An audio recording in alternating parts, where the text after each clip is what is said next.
The big news, though, for Joe Biden, though, is that there's been someone declare to run against him for the Democrat nomination for next year's election. And it's a Kennedy, Robert Kennedy's son, Robert F. Kennedy Jr.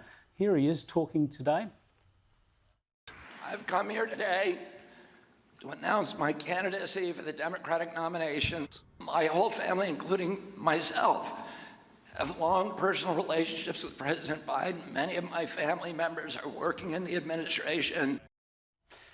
Yeah, now, it's very interesting, Ollie, that he's going to make this run, and he's already got 14% support according to some polls. So it could be a bit of a serious challenge because so many of them must be worried about Biden going around again.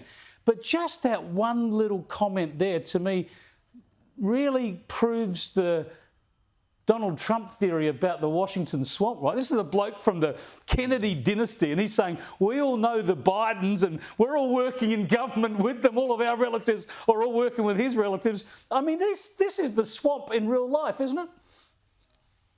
Exactly right. Seems like it's nepotism, doesn't it? Jobs for mates. And so the Kennedy name on the one hand obviously holds, massive sway in the US. But as you say, it'll give that drain the swamp idea and really, start to ignite the Trump campaign. We've already seen ads as well there from the Republicans and from Donald Trump. So, this is a divided US, as we all know, but a divided Democrats as well. But the clip you played before of Joe Biden, you can understand why Robert Kennedy's also having a think about a run for the Democratic candidate, because Joe Biden just might not even be electable. He might not even make it to the next poll as, an incumbent president. That is really embarrassing.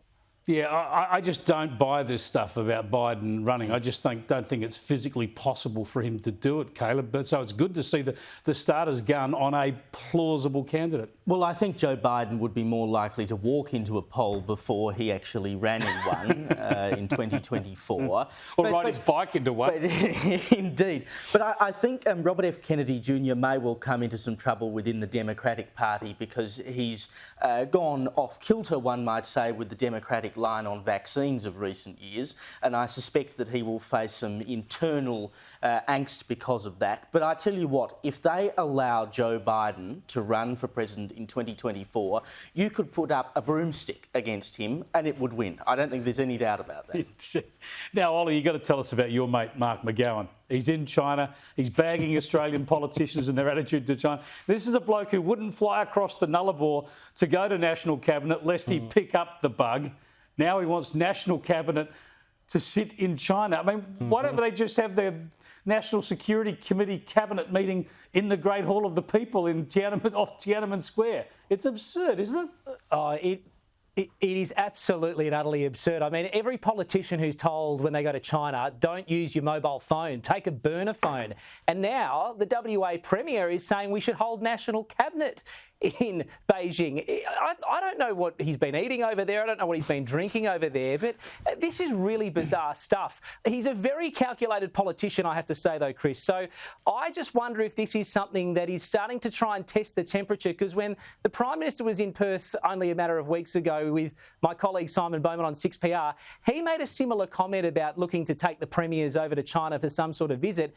McGowan's up the ante about National Cabinet, but no way, Jose, you're not doing this. This is National Cabinet. This is held in Australia and only in Australia. I don't understand why Mark McGowan would be making those sort of comments. He's obviously addicted to the money that's generated out of China, and that Western Australia obviously loves the trading relationship with China. But you've got to put our national interest and our national security first. I think he's making a goose of himself in Beijing. Yeah, there's a very obvious word for what he's doing, Caleb. It's kowtowing. He's kowtowing to Beijing. And even this idea that if Anthony Albanese went over to take premiers with him, that wouldn't be a National Cabinet meeting, that would be an Australian delegation. But I don't like the sound of that either. Given where our relationship's been, that would just look like the whole of our country kowtowing to China. Well, I think Oliver makes a good point. We don't know what he's drinking over there because, of course, they stopped taking all of our wine. So whatever he is drinking may well have some different South African wine. But we can never forget when we are dealing... Oh, I don't mind South African wine, actually. But we must never forget when we are dealing with China, we are dealing with a dictatorial,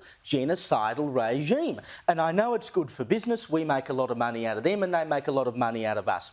But we can never forget that that is who we are dealing with. Exactly. And if you sent every leader in the country over there, well, I mean, you may as well say hello to our Chinese overlords.